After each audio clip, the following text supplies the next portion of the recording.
Welcome back to shed light about the most important developments regarding the Palestinian issue and, of course, the peace talks and the implementation of the second phase of U.S. President Donald Trump plan, as well as, of course, the preparations ahead of the upcoming elections in the Palestinian territories, which is expected to take place next November. We are very much delighted to be joined over the phone by our very dear guest, Dr. Nabil Negm, our political analyst and researcher. Good afternoon to you, Dr. Negm. Good afternoon to you, and thanks for having me. It's our pleasure always, sir. Dr. Nabil, of course, we have seen yesterday President Abdel Fattah al-Sisi meeting with Jared Kushner, the son-in-law and consultant to the U.S. President, regarding the developments in the peace plan, the implementation of the second phase of the peace plan, which is, of course, witnessing some challenges due to the Israeli stance. What's your take on this? I would like to make it clear that Egypt will never, ever let that file without supporting it. And His Excellency President Fattah al-Sisi, since he has hosted the international summit regarding the Peace Council, is always in direct contact with the different parties, the Israelis, the Palestinians, and the Americans. Yeah. And I think the meeting yesterday with the American envoy is to just, make it clear. Hamas has accepted to give up its weapons, and it needs to make sure that the arrangements are being implemented. But on the other hand, we will have to really consider what's going on in the Israeli side. Yes. Dr. Negm, of course, the three regional mediator countries, of course, Egypt, Qatar and Turkey, along with other 5 Arab and Muslim nations, condemned Israeli rejection of the roadmap agreement over the second phase of U.S. President Donald Trump's Gaza plan. How do you see such rejection, and how do you see the course of event that might happen with Jared Kushner visiting Israel today and expected to meet with Israeli Prime Minister Benjamin Netanyahu, along with Nikolai Mladenov, the Board of Peace High Representative for Gaza as well? I would like to make it clear that Israel, in negotiations, doesn't fulfill its promises. And this specific government is not quite sincere, because since the International Peace Summit, which has been hosted in Egypt, they have not implemented what you call a good intention arrangements. They didn't allow support medical aid or medical food to go to Israel and the Palestinians, and they are bombing Gaza, they are arresting Palestinians. The situation is not really reflecting a good intention from the Israeli side.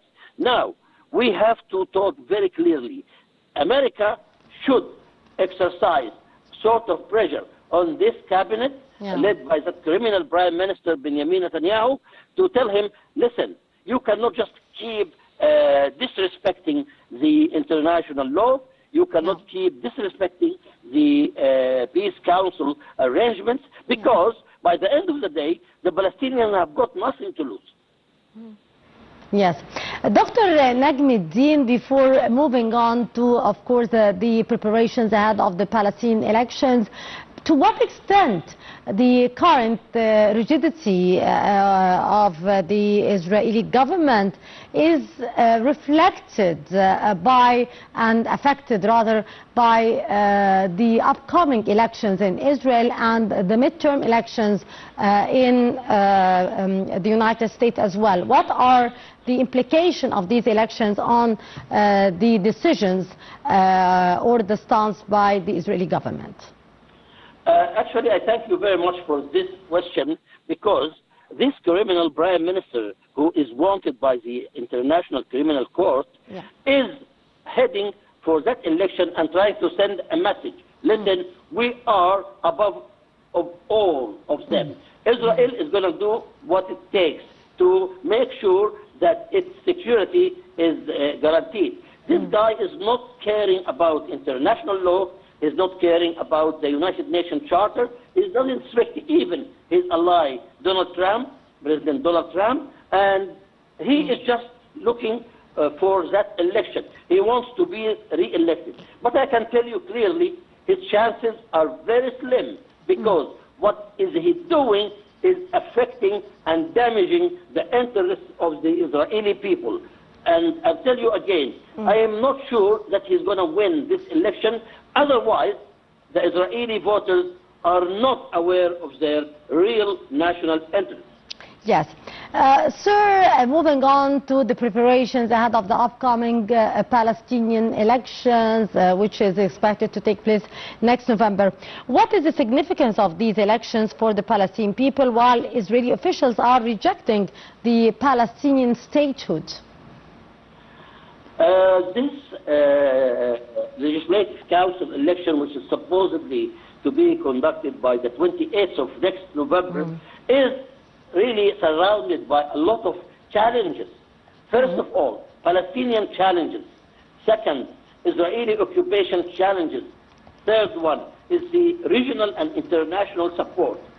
I believe very much the Palestinians have got to sort their house. And there is a lot of homework, Palestinian homework, has got to be done. And they have to come together to one fact. Palestine first. Neither Hamas nor Fatah, nothing. No, Palestine is number one. And they have to get together and say, listen, we're going to organize and implement this election, whatever it takes, because we need a very much constitutional Palestinian body to stand against the Israeli crimes and war crimes. Yes. Dr. Negm, who are eligible for voting and running for office in these elections?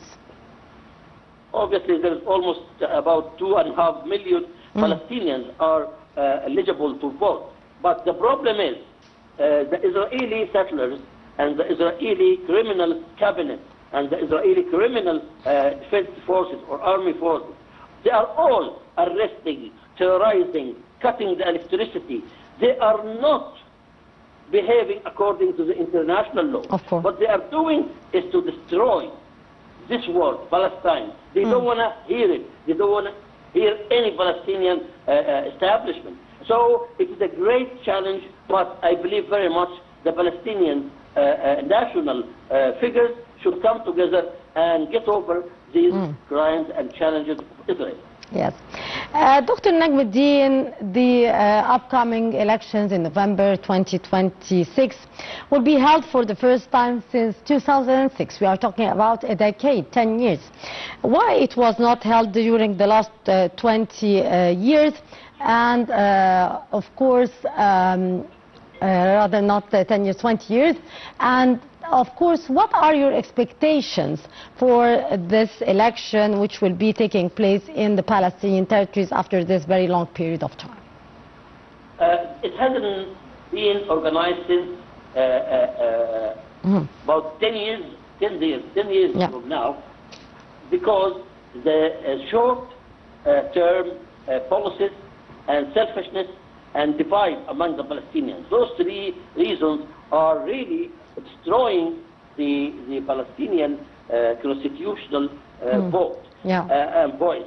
So self or short-term interests divide, and these are the reasons. And I believe very much Hamas, Fatah, Jihad, and others are not really behaving up to the challenges. Each one of them is looking after his own interest, but I'm saying it again, it is about time, and maybe it will be the last chance of the Palestinians to come together as one voice and united Palestinians to face these Israeli war crimes.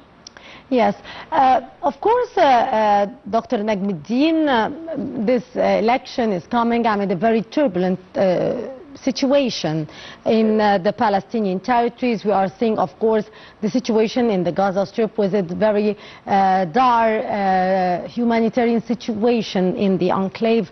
We are seeing violations, of course, in the West Bank and violations as well in Jerusalem and violation against the holy sites there. So how do you see the situation here and how that might be affecting the elections as well? It is totally unacceptable. It is a tragical situation. And what really bothers me, the whole world is watching. I am writing an article saying, you, the big players, shame on you. What's going on in West Bank, in Gaza and Palestine.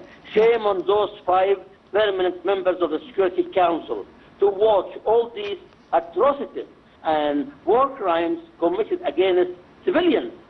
Yeah. So I think the international law is not totally implemented, and it has been badly violated, and the whole world is watching, internationally, regionally. The Islamic bloc, I don't know what's going on. It's like, you know, we are going back to the dark ages of the law of jungle. What Israel is doing, it is just, you know, dark days practice. And I believe very much the Islamic bloc, Islamic states, the international, what you call it, conscious, should really wake up and say, hey, we cannot let this war crime going on against the civilians in Gaza, West Bank, and Jerusalem. Of course. Dr. Negm, with the death toll in Gaza alone exceeding 73,000, Israel has faced growing backlash from the international community and internationally. What is the expected effect on the upcoming Israeli election in October as well?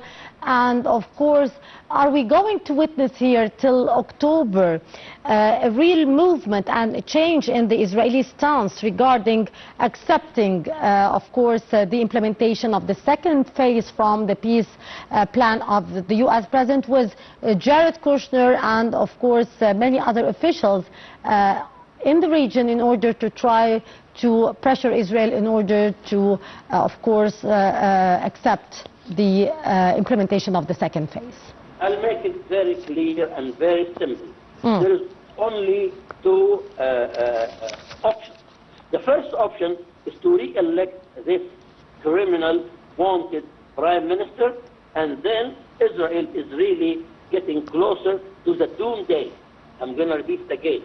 If this guy is going to be re-elected, so they are getting closer to the doomsday for that state of Israel. The second option is that the Israeli voters come and sit down and ask the question, what we get out of such criminal prime minister and criminal cabinet? They get hatred, they get what you call it, condemnation, and even the European countries are now waking up and saying, sorry, we don't accept what's going on. In Spain, Italy, Britain, and more to come. So, 2 options. First one is to re-elect the Prime Minister, criminal Netanyahu, and this is very bad for the Israeli people's interest. Second option is to change the cabinet and change the course, and then we will have another talk. Sir, we have seen here the U.S. President pushing for, of course, the implementation of the second phase of the, of course, the peace plan, and we have seen his son-in-law and, of course, the head of the board of peace coming to the region in order to talk with the mediators, and, of course, Jared Kushner was in Egypt yesterday, as we mentioned, and, of course, today they are in Israel. Are we going to witness here some changes in the course of events in order to start the implementation of the peace plan on the ground? I'd like to be honest with myself and with you. Yes. First of all, I don't like the word deal. And Mr. President Donald Trump is so fond of talking about deals. Sorry. No. We don't like deals. we respect Security Council resolutions 242, 338, 425, and number 2, this is an occupation. We are not talking about business here to talk about deals. Sorry, this is an Israeli occupation, destroyed houses, killed kids, women, old people, and the only way out is to implement the Security Council resolution. The only way out is Israel withdraws from Gaza, Israel withdraws from West Bank, and Eastern Europe, Eastern Jerusalem, and then we could have an international referendum to ask the Palestinians, what do you want to be? Yes, indeed. But talking about deals, I'm sorry, I don't like the word. Okay. Dr. Nabil Negm, our political analyst and researcher, thank you so much, sir, for your precious input. And with that, we come to the end of this edition from our program Inside the Middle East. Till tomorrow with another crew. Many thanks for watching.